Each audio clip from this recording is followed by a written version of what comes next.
আসসালামু আলাইকুম এভরিওয়ান। এই ভিডিওতে আমরা রিয়েলিজম বা বাস্তববাদ ধারণাটা বোঝার চেষ্টা করব।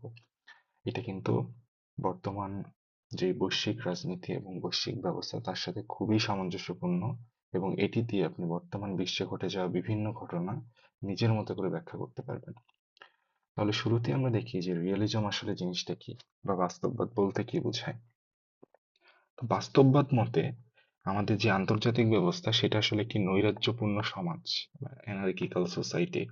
অর্থাৎ যেহেতু আমাদের আন্তর্জাতিক ব্যবস্থায় এখানে কোনো সেন্ট্রাল বা কেন্দ্রীয় কোনো নিয়ন্ত্রণকারী কোনো পক্ষ থাকে না, সেজন্য আসলে সবগুলো দেশ একটার একটার বিপক্ষে বিভিন্ন সংঘাতে জড়িত থাকে। একটি দেশে যেমন একটি সরকার থাকে, তারা সবকিছু নিয়ন্ত্রণ করে, আইন শৃঙ্খলা থেকে শুরু করে ল অ্যান্ড অর্ডার এভরিথিং। কিন্তু আন্তর্জাতিক ব্যবস্থাতে কিন্তু এরকম কোনো কেন্দ্রীয় কোনো পক্ষ থাকে না যারা আসলে আন্তর্জাতিক ব্যবস্থাটাকে নিয়ন্ত্রণ করবে। এজন্য আন্তর্জাতিক ব্যবস্থা অনেক বেশি নৈরাজ্যপূর্ণ, এবং এই নৈরাজ্যপূর্ণ সমাজে যদি কোনো একটি রাষ্ট্র নিজেকে টিকিয়ে রাখতে চায় তাহলে তার নিজের নিরাপত্তা নিজেকেই নিশ্চিত করতে হবে।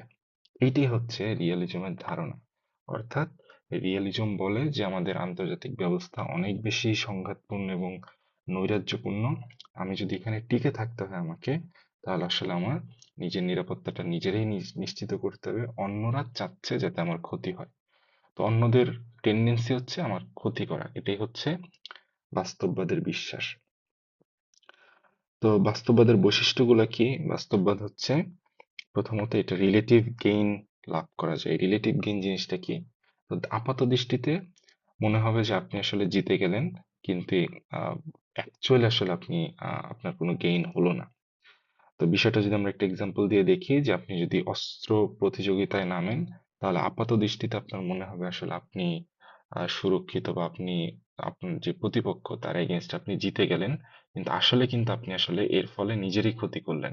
কারণ দেখা যায় এই অস্ত্র প্রতিযোগিতা বা পারমাণবিক অস্ত্র সমৃদ্ধকরণের পিছনে কিন্তু আপনার আসলে আহ, আপনার জিডিপির অনেক বড় একটা অংশই চলে যাবে। তো ফলশ্রুতিতে দেখা যাবে যে আপনার দেশের মধ্যে অভ্যন্তরীণ যেসব সামাজিক এবং শিক্ষা, স্বাস্থ্য, অন্যান্য যেসব কাজ সেখানে আপনি গুরুত্ব দিতে পারছেন না। তাছাড়া আপনার শান্তি শৃঙ্খলা সবকিছু হচ্ছে নষ্ট হচ্ছে।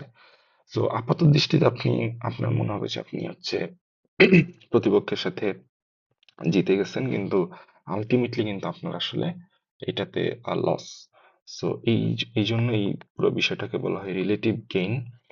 এরপরে zero sum gain. Zero sum gain বলতে বোঝায় যে আসলে এই রিয়েলিজম থিওরি মোতাবেক কোনো একটা ঘটনাতে একজন যদি জয়লাভ করে, তাহলে অপরজন অবশ্যই এখান থেকে ক্ষতির সম্মুখীন হয়। অর্থাৎ কোনো একটা পক্ষ সে যদি কোনো একটা বিষয়ে আহ, ধরেন সে হচ্ছে প্লাস এক্স পরিমাণ লাভবান হলো, তাহলে আরেকটা পক্ষ সেখানে অবশ্যই মাইনাস এক্স পরিমাণ বা এক্স পরিমাণ ক্ষতির সম্মুখীন হবে। তা আলটিমেটলি কিন্তু পুরো ব্যবস্থাটা আসলে সব মিলে হচ্ছে আমাদেরকে জিরো একটা সাম দিচ্ছে। যে যে কোনো একটা বিষয়ে আমাদের যদি কোনো একটা পক্ষ জয়লাভ করে, তাহলে অপর একটা পক্ষ ক্ষতির সম্মুখীন হবে। যেমন আপনি যদি চিন্তা করেন যে মার্কিন যুক্তরাষ্ট্র যদি ইরানে অ্যাটাক করে, তাহলে মার্কিন যুক্তরাষ্ট্র যদি জয়লাভ করে, ইরানকে অবশ্যই ক্ষতির সম্মুখীন হতে হবে। আলটিমেটলি পুরো সিস্টেমের গেইন হচ্ছে শূন্য। এই জন্যই বলা হয় রিয়েলিজম মোতাবেক আমাদের রিয়েলিজম হচ্ছে জিরো সাম গেইনকে নিয়ে আসে। এরপরে আরেকটি বৈশিষ্ট্য হচ্ছে অ্যানার্কিক্যাল সোসাইটি, যেটা আমরা আগেই বলেছি যে আমাদের রিয়েলিজম তত্ত্ব মোতাবেক আমাদের পুরো বিশ্ব ব্যবস্থা হচ্ছে অনেক বেশি নৈরাজ্যপূর্ণ এবং অ্যানার্কিক্যাল। এখানে সব ধরনের ডিসিশন হচ্ছে স্টেট সেন্ট্রিক নেওয়া হয়। যে আপনি যে কোনো ডিসিশন নেবেন, আপনার চিন্তা থাকবে আপনি নিজের যে ন্যাশনাল ইন্টারেস্ট, যে আহ, আপনার যে স্বার্থ সেটি বাস্তবায়ন করা। এখানে অপর পক্ষ যদি ক্ষতির সম্মুখীন হয় সেটি আপনি আসলে একদমই দেখার চেষ্টা করেন না। আপনার সব চিন্তা ভাবনা হয় হচ্ছে স্টেট সেন্ট্রিক, বা নিজের স্বার্থ বাস্তবায়ন করা। অপরের স্বার্থ এখানে একদমই বিবেচনা করা হয় না। এবং এটি হচ্ছে একটি সেলফ হেল্প সিস্টেম। অর্থাৎ আমাদের এই রিয়েলিজম অনুযায়ী প্রত্যেকটি রাষ্ট্রকে নিজের নিরাপত্তা নিজেরই নিশ্চিত করতে হবে। তো অপর কেউ আমাকে এসে হেল্প করবে না, আমার নিজেকেই নিজের নিরাপত্তা নিশ্চিত করতে হবে। তো এখন আমরা রিয়েলিজমের কতগুলা টাইপস দেখি। প্রথমত আমাদের যে ধ্রুপদী বাস্তববাদ বা ক্লাসিক্যাল রিয়েলিজম বলতে আসলে কি বোঝায়। ক্লাসিক্যাল রিয়েলিজম বলে যে মানুষ হচ্ছে জন্মগতভাবেই আক্রমণাত্মক এবং স্বার্থপর, যেটা আমাদের থমাস হবস যেটা বলে গিয়েছেন, যে মানুষের নেচারই হচ্ছে মানুষ স্বার্থপর এবং আক্রমণাত্মক, এবং রাষ্ট্র অ্যাকচুয়ালি পরিচালনা করে এই মানুষই। তো সেই দিক থেকে রাষ্ট্র পরিচালনাকারীরাও আসলে অনেক বেশি আক্রমণাত্মক এবং স্বার্থপর হয়। তো একটা রাষ্ট্র আরেকটা রাষ্ট্রের সাথে যে সংঘাতে লিপ্ত হয়, এখানে এজন্য ক্লাসিক্যাল রিয়েলিজম হচ্ছে মানুষের যেই প্রকৃতি বা মানুষের যে আচরণ সেইটাকে দায়ী করে।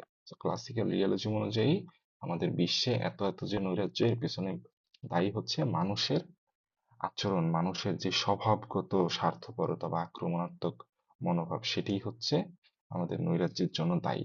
অপরদিকে নিউ রিয়ালিজম বলে যে মানুষ আসলে স্বার্থপর হবে, এটাই স্বাভাবিক, তাই বলে একটি রাষ্ট্র যে আরেকটি রাষ্ট্রের সাথে সংঘাতে লিপ্ত হবে, এটা কোনো কথা হতে পারে না। সো নিউ রিয়েলিজম বলে যে মানুষের স্বার্থপরতা আসলে আমাদের এনার্কির জন্য দায়ী না, বরং আমাদের আন্তর্জাতিক সিস্টেমের মধ্যেই সমস্যা আছে। তো সিস্টেমে সমস্যা যদি থাকে, তাহলে এখানে এমনিতেই সংঘাত হবে। সো নিউ রিয়েলিজম অনুযায়ী আমাদের আন্তর্জাতিক ব্যবস্থার এত যে বিচ্ছিন্নতাবাদ বা এত এত যে সংঘাতের জন্য দায়ী হচ্ছে আমাদের আন্তর্জাতিক সিস্টেম, মানুষের নেচার নয়। আর এই দুইটা জিনিসকে একত্র করে হচ্ছে নিউ ক্লাসিক্যাল রিয়েলিজম।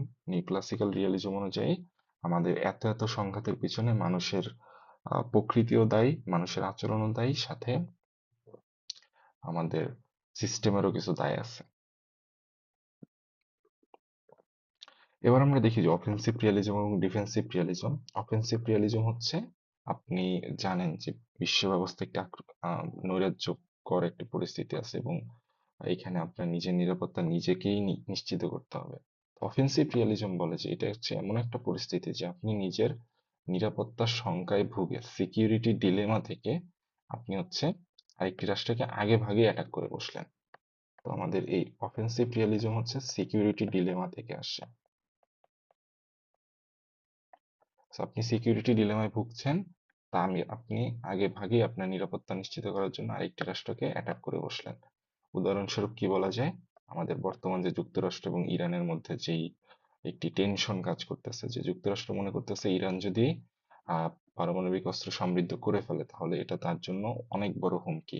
সো সে কি করলো, আগে ভাগেই তাকে অ্যাটাক করার একটা হুমকি দিয়ে যাচ্ছে, বা হচ্ছে মধ্যপ্রাচ্যের আশেপাশে তারা তাদের সামরিক উপস্থিতি আরো বেশি জোরদার করছে। এটি হচ্ছে অফেন্সিভ রিয়ালিজম, যে আপনার নিজের নিরাপত্তা নিজের বজায় রাখতে হবে, নিশ্চিত করতে হবে বিশ্ব ব্যবস্থা অনেক বেশি নৈরাজ্যকর।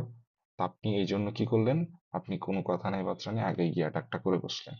এটি হচ্ছে অফেন্সিভ রিয়ালিজম। ডিফেন্সিভ রিয়ালিজম হচ্ছে এর উল্টাটা, অর্থাৎ ইরান যেটা করতেছে, যে আপনি এই নৈরাজ্যকর পৃথিবীতে নিজের অস্তিত্ব যদি টিকিয়ে রাখতে চান, তাহলে আপনার আসলে আহ, সবসময় ডিফেন্সিভ কিছু মেকানিজম মেনটেন করা উচিত। এই যে যে ইরান এত বেশি আহ, অস্ত্র সমৃদ্ধ করছে, বা হচ্ছে তারা পারমাণবিক অস্ত্র উৎপাদনের চেষ্টা করছে, এর কারণ কি? এর কারণ হচ্ছে ইরানের শঙ্কা হচ্ছে যে ইরান যদি অস্ত্র সমৃদ্ধ না করে তাহলে ইউএসএ তার অস্তিত্বের জন্য হুমকি হয়ে দাঁড়াবে, এবং ইউএসএ তার অস্তিত্ব বিলীন করে দিবে।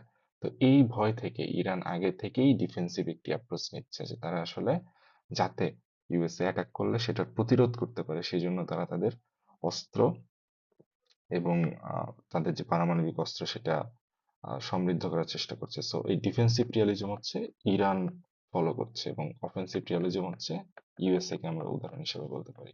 তো এইভাবে আসলে আমাদের এই বিশ্ব ব্যবস্থাটা চলছে, যে রিয়ালিজম অনুযায়ী আমাদের বিশ্ব ব্যবস্থাটা হচ্ছে অনেক বেশি নৈরাজ্যকর।